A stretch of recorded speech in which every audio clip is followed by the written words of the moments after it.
Hello everybody. So আজকে আমরা John Milton the famous poet in neo classical পিরিয়ডের restoration পিরিয়ডের মানে নিউ নায়ক by the way neo classical পিরিয়ডের তিনটা যে শ্রেণী বিভাগ আছে তার প্রথমটা রেস্টোরেশন পিরিয়ডের ফেমাস কবি জন মিল্টনকে নিয়ে আলোচনা করব এবং তার সাথে আরো অনেকগুলো পিরিয়ড যুক্ত আছে যেমন কমনওয়েলথ ইভেন মিল্টন পিরিয়ডও বলা হয় at this moment I could not remember whatever. So Commonwealth এর কথাটা মনে রাখতে পারো, নিউ ক্লাসিক্যালের রিস্টোরেশন। Yeah. So জন মিল্টনের let me write first. John Milton, okay, তিনি অনেকটা শেক্সপিয়ারের সমসাময়িক ছিল, বাট আমরা জানি শেক্সপিয়ার মারা যায় হচ্ছে 1660-তে and জন মিল্টনের জন্ম হচ্ছে 1608। ওকে, সো এই জন্য তুমি সহজ সহজ কথায় রাখতে পারো, যেহেতু সমসাময়িক এবং উইলিয়াম শেক্সপিয়ার অনেক ফেমাস ছিল। আমরা রবীন্দ্রনাথ আমাদের 100 বছর আগে ঠিকঠাক হয় নাই মৃত্যুর, কাজী নজরুল সেম, কিন্তু আমরা স্টিল তাদেরকে নিয়ে গবেষণা করি। সো শেক্সপিয়ার তো সমসাময়িক, তো তাকে নিয়ে জন মিল্টন একজন ফেমাস রাইটার হিসেবে লিখবে না তা তো হয় না। তো তাকে নিয়ে একটা লেখা আছে যেটা হচ্ছে এলিগি নামে পরিচিত, যেটা আমরা শোকগীতিও বলতে পারি, মানে কারো মৃত্যুতে শোক পালন করা। সো এলিগি আছে একটা, যেটা হচ্ছে ওয়ান শেক্সপিয়ার, মানে শেক্সপিয়ারের উপরে লেখা, শেক্সপিয়ারের উপরে লেখা।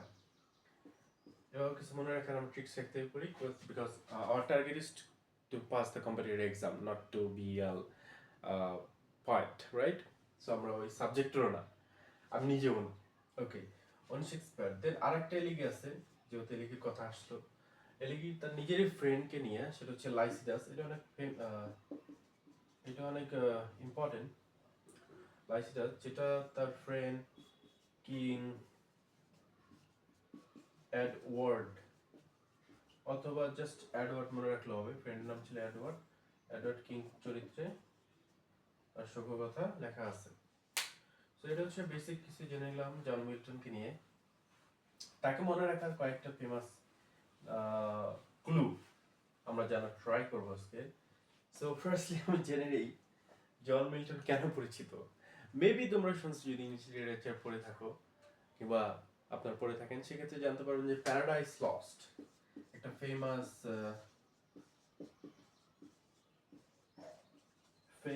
লেখা আছে। ইটস অ্যাকচুয়ালি অ্যাপিক, মহাকাব্য বলা হয়। একই সাথে আরেকটা আছে, এটা হয়তো বা অত পরিচিত না হলেও এটার সাথে সাথে মনে রাখার জন্য কাজে লাগতে পারে। প্যারাডাইস রিগেইনড, মানে পুনরুজ্জীবিত, রিগেইনড। ওকে, সো এটা মূলত দুইটা কমন আছে, প্যারাডাইস এবং অ্যাকচুয়ালি সিকোয়েন্স। প্রথমে এটা, সেকেন্ডে সিকোয়েন্স।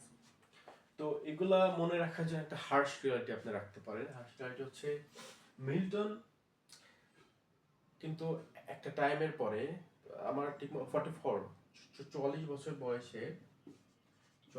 বয়সে অন্ধ হয়ে যান, অন্ধ হয়ে যান, অন্ধ হয়ে যান এবং অন্ধ হওয়ার পরে কিন্তু তিনি এই লেখাগুলা লিখে। সো এক্ষেত্রে আপনার মনে রাখতে সুবিধা হবে। শুধু এটাই লেখা না, আরেকটা আছে, আরেকটা হচ্ছে অন্ধ অবস্থায় লেখে অন দ্য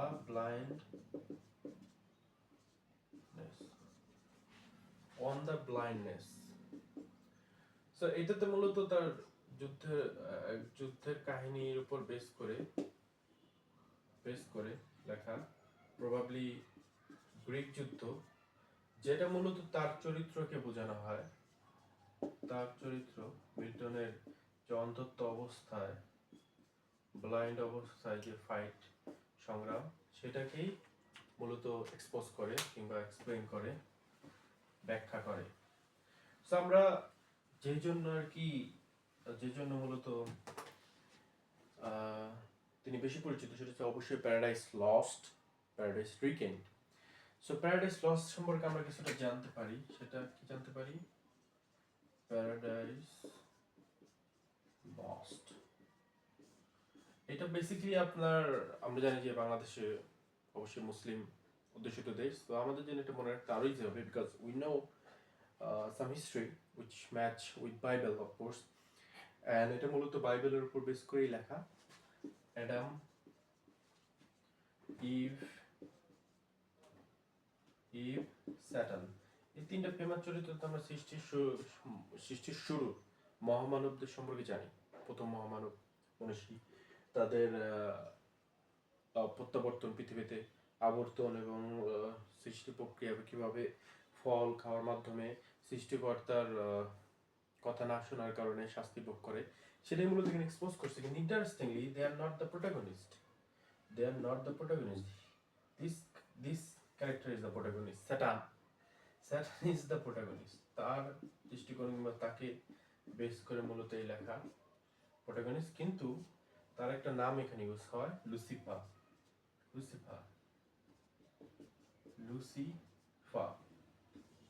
লুসিফার হচ্ছে মূলত তার চরিত্র। এবং এখানে আরো আছে যেমন ফলেন অ্যাঞ্জেল, যারা হচ্ছে লুসিফারেরই কর্মী কিংবা গ্রুপ অফ এঞ্জেল, যারা আর কি লুসিফারের এই অকাজ করার জন্য যে শাস্তিটা ভোগ করে, সেই সাথে ফলেন অ্যাঞ্জেলরাও বিতাড়িত হয় জান্নাত থেকে। So that's the main plot of this story. So স্যাটার্নের উপর দেখি মূলত যে স্টোরি আমরা জানি যে ফল খেলো না, সৃষ্টিকর্তার সাথে বিরোধিতা করলো, গডের সাথে। ও গড চরিত্র আছে এখানে, অবশ্যই গড হিসেবে একটা চরিত্র। সো গডকে এখানে দেখানো হয়। সো এখানে কিছু ফেমাস ডায়লগস আছে যেটা আমাদের অবশ্যই মনে রাখা উচিত। এটা বিভিন্ন কোশ্চেন আসে। সেটা হচ্ছে বাংলাটা হচ্ছে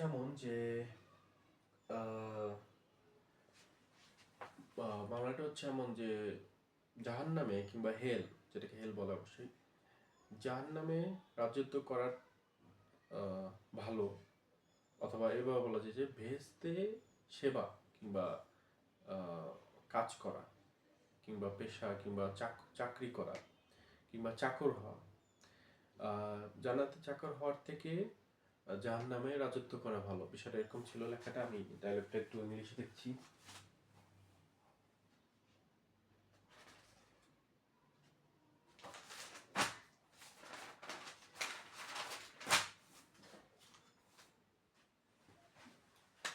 এটা হচ্ছে এরকম: better to reign in hell than serve in heaven. আচ্ছা, লেখাটা এরকম, এটা মূলত আগেকার যুগের লেখা হিসেবে ইউজ হয়। এবার না ভেবে তুমি এভাবে লিখতে পারো, বলে।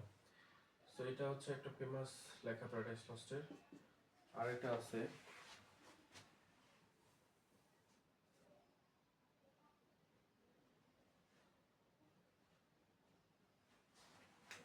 the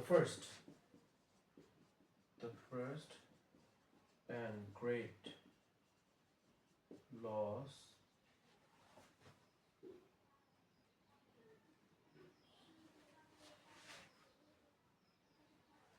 the first and greatest loss, the first and greatest punishment, the first and greatest punishment is to punish man is the loss of paradise. মানে সোজা যে প্রথম, এভাবে মনে রাখা যায়, প্রথম এবং সর্বোচ্চ শাস্তি এটাই ছিল, জান্নাত খোয়ানো, জান্নাত হারানো। So these are the main plot of Paradise Lost. এতটুকু মনে রাখলে আশা করি মনে থাকার কথা। কিন্তু মোটিভেটেড থাকার জন্য এটাও খুব ইম্পর্টেন্ট। আমি মোটিভেটেড হয়েছি এটা জেনে যে তিনি অন্ধ অবস্থায় এমন কিছু লেখা লিখছে, মহাকাব্য লিখছে, যেটার কারণেই তিনি আজ অমরত্ব কিংবা বলা যায় যে মোস্টলি ফেমাস। অ্যান্ড আরও আছে, যেমন আরও যদি বলি এটা সম্বন্ধে, আচ্ছা, এই প্যারাডাইস লস যেহেতু বাইবেলের উপর বেস করে লেখা, আয়াত ভার্স এগুলোর উপর বেস করে লেখা, যে কারণে তার কিছু উপাধি আছে। উপাধি তো আমরা অবশ্যই জানার চেষ্টা করি প্রত্যেকটা কবির বিষয়ে, তার উপাধি কি। তো এখানে তার উপাধি হচ্ছে এপিক পয়েম। তিনি যে লেখাটা লিখছে প্যারাডাইস লস্ট, প্যারাডাইস রিগেইনড, এবং এগুলো খুবই মানে সাহিত্য একটা কি বলা যায়, একটা গোল্ড কিংবা ডায়মন্ড বলা যায়, ওরা আমি রাইট শব্দ পাচ্ছি না এই মুহূর্তে। সো এপিক পয়েম দেন ওনার আরো উপাধি আছে, আরেকটা উপাধি আছে হচ্ছে ব্লাইন্ড পয়েট। এটা মনে রাখা ইজি থাকবে, ব্লাইন্ড পয়েট বলা হয়, যদিও এটা খুব একটা প্রচলিত না। দেন আরেকটা আছে the great poet of verse, the great poet of verse. এটা হওয়ার কারণ কি? এটার কারণ হচ্ছে এই যে একতা ভার্স মানে কি আয়াত হিসেবে গণনা করা হয়। সো বাইবেলের ভার্সগুলোকে নিয়ে তিনি ভালোভাবে উপস্থাপন করার সক্ষমতা দেখাইছে, and that is why he was called a great poet of verse, blind poet and epic poem. epic লেখার কারণে সেম ওয়েতে আমরা যদি প্যারাডাইস রিগেইন, রিগেইন দেখলে কিন্তু বোঝা যায় না একটা এখানে একটা সিকোয়েন্স মানে নাম্বার 2 পার্ট বিষয়টা বোঝানো হচ্ছে। সেটা কি বিষয়ের কথা? এটা হচ্ছে জিসাসের কে মূলত ফোকাস করে লেখা কিংবা প্রোটাগনিস্ট বলতে পারো, মেন চরিত্র।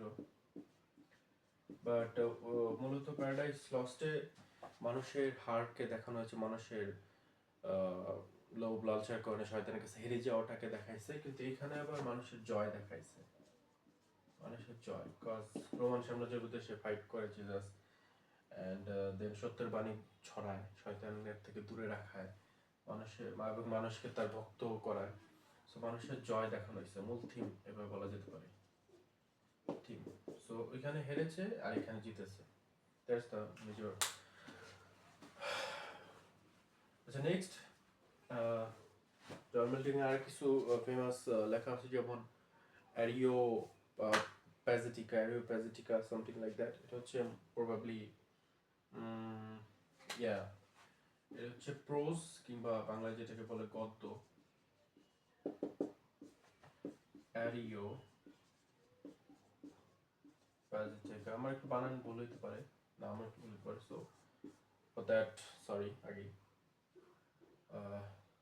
Kindly please me. আচ্ছা, অ্যারিও প্যাজেটিকা এটা কি বিষয় লেখা? এটা হচ্ছে বাক স্বাধীনতা সম্বন্ধে তিনি বলছে। বাক স্বাধীনতা কিন্তু নর্মালি যে আমরা অধিকার চাই তেমন না, সরকার চায় না তেমনও না, এটা মূলত বই পড়া নিয়ে। বাক স্বাধীনতা ফর রিডিং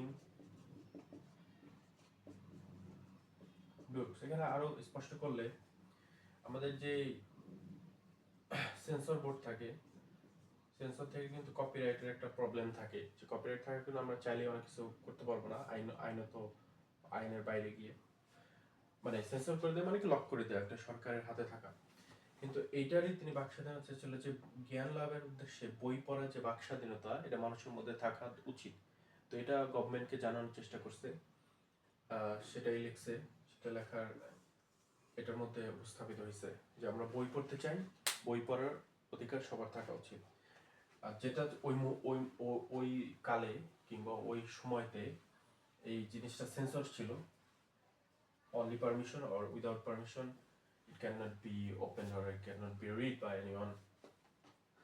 তার একটা এসেও আছে ফেমাস এসে, যেটাতে তিনি অন এডুকেশন নিয়ে বলছে যে ধর্মীয় জ্ঞানের পাশাপাশি সমাজ বিজ্ঞান, ম্যাথ এগুলো নিয়ে মানুষের জানা উচিত বিকশিত হওয়ার জন্য। তো that's the major things of John Milton. John মিল্টনকে মনে রাখা ইজি আছে, প্যারাডাইস লস্ট, জান্নাত জাহান্নামের কথা মনে রাখতে পারা থ্রু, কজ এগুলো আমাদের ইন্টারেস্টের বিষয়। স্যাটানকে মনে রাখা, লুসিফার, এগুলো তো একটা ইন্টারেস্টিং। গল্পের মতো। দেন অন্ধ ছিল, অন্ধটাকে মনে রাখার একটা বিষয় আছে।